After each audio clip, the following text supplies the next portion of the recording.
Hello, everyone. I wish you a wonderful day. Today, we're diving into a story where a powerful CEO returns to the city only to uncover a dangerous truth that could destroy everything he owns and put the one person he cares about in grave danger. What will he do when loyalty turns into betrayal? If you enjoy this kind of story, don't forget to subscribe so you won't miss the next videos. The truth was finally beginning to surface, but the most dangerous part had not even started yet.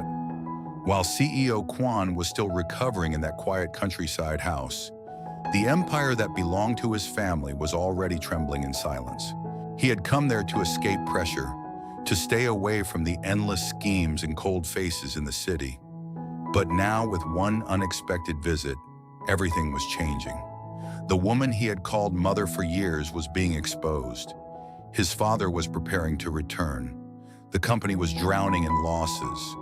And in the middle of all of that, the only person standing beside him without asking for anything in return was a poor girl named Tieu Lac. That evening, the air around the small wooden house felt strangely calm. The sunlight had already faded behind the trees, and a soft breeze moved through the vegetable garden outside. Tieu Lac carefully placed the dishes on the table, one by one, her movements gentle and familiar. She had cooked a simple meal, but everything was warm, clean, and filled with care. CEO Quan slowly stepped out after resting, his face still pale, though the fever had gone down. Tieu Lac looked at him with quiet concern. "Sir, please sit down. You need to eat while the food is still hot." Quan gave a faint smile and sat across from her. For a moment, he did not say anything. He simply looked at the table, then at her, as if trying to understand something he had never noticed before. In the city, people served him because they had to. Employees obeyed him because of his position. Partners respected him because of his power. But Tieu Lac was different. She cared for him when he was weak, when he had nothing to offer in return, when he was just a sick man lying helpless in a quiet house, far away from the world. "You always take care of me like this," he said softly. Tieu Lac lowered her eyes and smiled a little. "You helped me before, sir. This is nothing." Quan looked at her for a few seconds longer.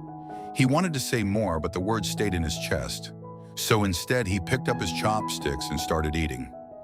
The food was simple, but somehow it made him feel more at peace than the most expensive meals he had ever had.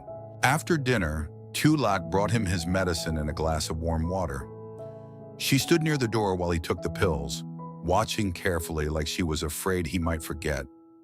Only when he finished did she seem relieved. "You should sleep early tonight," she said. "The doctor said you still need a few more days to recover fully." Quan nodded. "You sound like you've become stricter." Tieu Lac laughed softly. "If I'm not strict, you won't listen." For the first time that day, Quan let out a genuine smile. But later that night, after Tieu Lac had gone to the kitchen to clean up, Quan sat alone near the window, his expression changing completely. The peaceful warmth from dinner was still there, but beneath it was something much heavier. Nam's words kept echoing in his mind. The company was in trouble. The financial reports were worse than he expected. Contracts had been signed in fields the company had never touched before. Large amounts of money had gone missing, and the woman behind all of it was his stepmother. Quan slowly closed his eyes. None of this truly shocked him, not because he was calm, but because deep down, he had already suspected it. For years, he had watched her carefully. She always wore the face of a caring mother in front of others, but every move she made inside the company carried ambition. She was patient, clever, and dangerous. She knew how to wait. She knew how to smile while hiding a knife. When Quan was younger, he had ignored many things for the sake of family peace. His father had given that woman status, and as long as his father accepted her, he chose silence. But now silence had turned into a weapon against him. He stood up and walked outside. The night was quiet, with only the sound of insects and the faint rustling of leaves. In the distance, he saw Tieu Lac crouching by the water jar, washing the last bowl under the weak yellow light. For a moment, he just stood there watching her. This girl lived a hard life. She had little, owned little, and expected little. Yet somehow, in this broken and greedy world, she had managed to keep a heart that was still warm. Quan found that almost unbelievable. Tieu Lac noticed him and quickly stood up. "Sir, why are you outside? The air at night is cold." "I just wanted to walk a little," he said. She dried her hands and stepped closer. "Then don't stay long." Quan looked at her and asked quietly, "Tieu Lac, have you ever been disappointed by the people you trusted the most?" She seemed surprised by the question. She thought for a moment before answering, "Yes." "And what did you do?" Tieu Lac looked down at the ground. "At first I was hurt, very hurt. But later I realized that if I kept holding on to that pain, I would only make my own life darker. So I just tried to keep living." Quan's eyes stayed on her. "What if that person took something important from you?" She hesitated this time, then said softly, "If I can take it back, I will. But if I can't, then I will become stronger so nobody can take anything from me again." The wind moved between them. Quan did not respond right away. Her words were simple, but they landed deeply in his heart. In that moment, he understood something clearly. He could no longer stay hidden here forever. He could not continue pretending the storm in the city would wait for him. His father's return meant the final reckoning was near. And if he did nothing now, everything his real mother had once protected, everything his father had built, and everything he himself had endured would fall into the wrong hands. The next morning, before the sun had fully risen, Quan was already awake. Tieu Lac was surprised to see him sitting outside so early, dressed neatly, his face calmer and more focused than before. He no longer looked like a man simply recovering from illness. He looked like someone who had made a decision. "You got up too early," she said. "You still need rest." Quan looked at her with unusual steadiness. "Tieu Lac, I need to go back to the city soon." Her hands paused. "So suddenly?" "Yes." She did not ask why. She could feel from his expression that this was not a small matter. Still, a strange heaviness appeared in her chest. For the past days, she had become used to seeing him there, sitting under the trees, eating at her table, speaking to her in that quiet tone. The idea that he would leave so soon made the little house feel emptier before he had even gone. "I understand," she said. Quan noticed the change in her voice. "I'm not leaving today." She looked up. "I still need a little time to recover," he continued. "But when the call comes, I'll have to go." Tieu Lac nodded. "Then until that day, I'll take care of you properly." Something in her answer made him unexpectedly emotional. In the world he came from, loyalty was expensive, rare, and often fake. But here, from Tieu Lac, it came naturally. That afternoon, Nam called again. Quan answered in private, his voice cold and direct now. "Tell me everything." On the other end, Nam spoke carefully but clearly. More bad contracts had been discovered. Several projects approved by the stepmother had no real profit potential. Funds had been redirected through suspicious channels. Some senior staff were already panicking because they knew the chairman was returning soon. Quan's face darkened. "And my father? He will arrive in a few days." "Good," Quan said. "Do not alert anyone else yet. Let them think I still know nothing." "Yes, sir." "And Nam," Quan added, his tone sharpening, "gather every document connected to her decisions. I want the full chain. Every signature, every payment, every name involved." Nam answered immediately, "Understood." When the call ended, Quan remained still for a moment, gripping the phone tightly in his hand. The battle ahead was no longer a possibility. It was real. And now he needed to prepare not as a son, but as the rightful heir of everything that woman was trying to seize. Later, while Tieu Lac was watering the plants, Quan walked over and stood beside her. She turned, holding the small metal dipper in her hand. "Is something wrong, sir?" "No," he said. Then after a pause, "I just wanted to tell you something." She waited quietly. No matter what happens next, thank you for taking care of me. Tieu Lac looked embarrassed. Why are you saying it so seriously? Because I mean it seriously. She lowered her gaze, unable to hide the warmth rising to her face. I didn't do anything great. You did more than you think. For the first time, neither of them looked away quickly. The moment was quiet, but it held something deeper than either of them was ready to name. That night, CEO Quan slept better than he had in a long time. Not because his problems were solved, but because his mind was finally clear. He knew who his enemies were. He knew the storm was coming. And more importantly, he knew he would not run from it anymore. In the city, his stepmother was still moving her pieces, confident that he remained far away, weak and uninformed. But she was wrong. The sick man in the countryside was no longer simply recovering. He was returning. And when he did, he would no longer come back as the silent son who tolerated everything for the sake of peace. He would come back as the man ready to expose the truth, protect what belonged to his family, and settle every hidden debt once and for all. For now, the countryside remained calm. Tieu Lac still prepared meals, still watered vegetables, still moved through each day with her quiet kindness.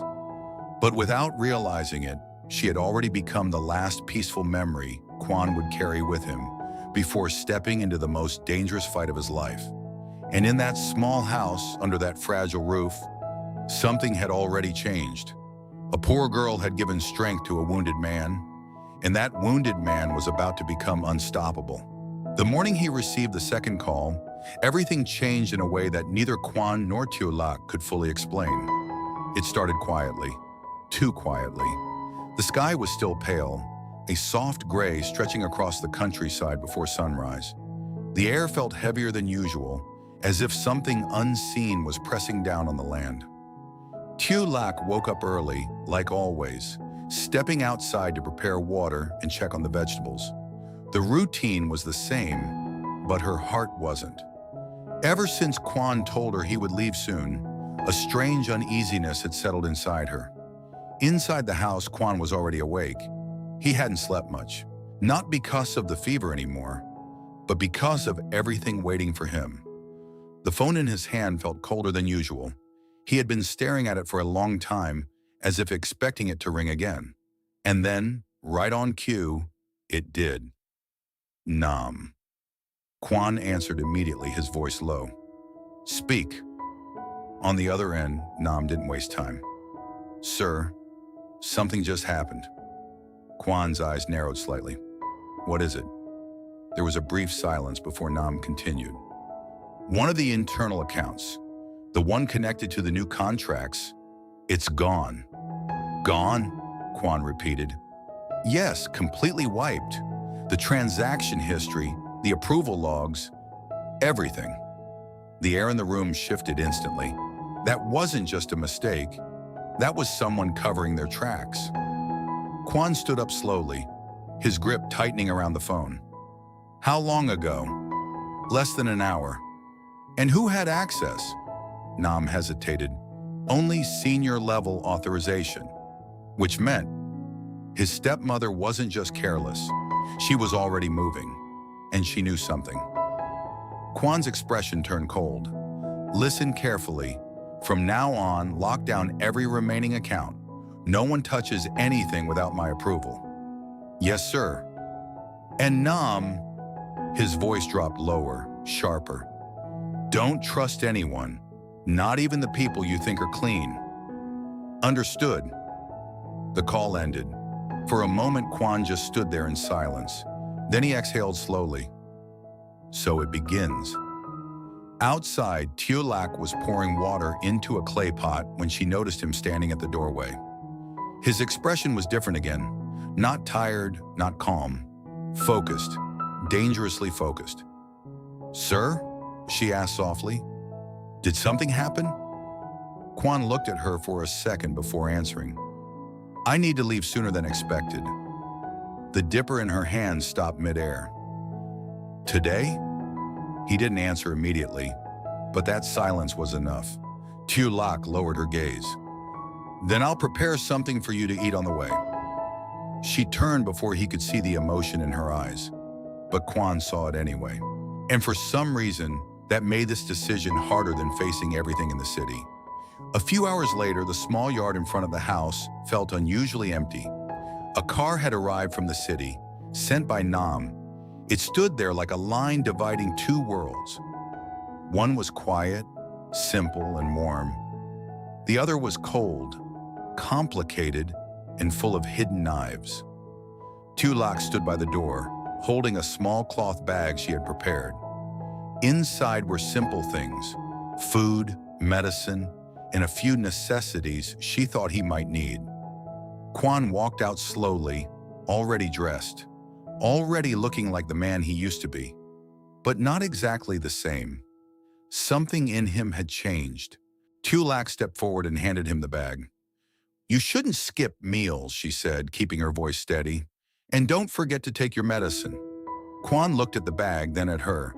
"You prepared all this?" She nodded. "It's not much." He took it gently. "It's more than enough." For a moment, neither of them spoke.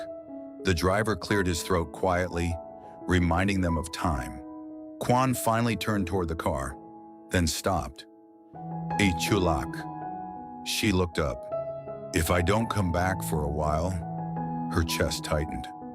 "Take care of yourself." She forced a small smile. "You too, sir." He nodded once. Then he got into the car. The engine started, and just like that, he left. Tieu Lac stood there long after the car had disappeared down the dusty road. The silence returned, but it didn't feel the same anymore. It felt empty. Back in the city, everything was moving fast, too fast. When Quan stepped into the company building later that day, the atmosphere was completely different from before. People who saw him froze for a second, their expressions shifting from surprise to unease. They didn't expect him to return this soon, and they definitely didn't expect him to walk in like this. Calm, composed, and unreadable. Nam was already waiting. "You came faster than expected," he said quietly. Quan didn't slow down. "Take me to the office." They walked through the hallway, past rows of employees pretending to work, but secretly watching every step he took. Inside the executive office, Quan stopped in the center of the room. Everything looked the same, but he knew it wasn't. "Show me," he said. Nam placed several documents on the table. "These are the remaining files we managed to secure before the system was altered." Quan flipped through them quickly, his eyes scanning every detail. Numbers, signatures, transfers. And then he stopped. One name appeared repeatedly, a name he didn't expect. "This person," Quan said slowly. "Are you sure?" Nam nodded. "I checked 3 times. The room fell into silence, because that name didn't just belong to a business partner. It belonged to someone connected to the countryside, someone who should have had nothing to do with the company, someone dangerously close to Tieu Lac's world. Quan's expression darkened. Now things were no longer simple. This wasn't just about his stepmother. This wasn't just about the company. The two worlds he thought were separate were starting to collide, and once that collision began, there would be no way to stop it. Quan slowly closed the file. His voice, when he spoke again, was colder than ever. "Call a meeting." Nam straightened. "With who?" "Everyone." He looked out the window, his reflection faint against the glass. "It's time to see who's really on my side." Outside, the city continued its usual noise, unaware that inside that building, a storm was about to break. And far away, in that quiet countryside house, Tieu Lac stood alone, holding on to a feeling she didn't understand. She thought his departure was just the beginning of distance. She didn't know. It was the beginning of danger, because the deeper Quan stepped into the truth, the closer that danger would come to her. And when it finally reached her, would he be able to protect her, or would she become the price he had to pay in a war he could no longer avoid? After recovering in the countryside with Tieu Lac's care, CEO Quan is forced to return to the city when shocking news emerges. Critical financial data in his company has been erased, signaling a deeper conspiracy. Determined and no longer passive, he steps back into power, uncovering suspicious contracts and hidden transactions linked to his stepmother. As tensions rise, Quan realizes this is not just a business crisis, but a calculated betrayal. Meanwhile, Tieu Lac remains behind, unaware that the conflict is beginning to reach her world. When a familiar name unexpectedly appears in the investigation, the boundary between the countryside and the corporate battlefield begins to collapse. Now, Quan must face enemies within his own family while protecting everything he values. But as danger grows closer to Tieu Lac, one question remains. Can he protect her, or will she become the cost of his war?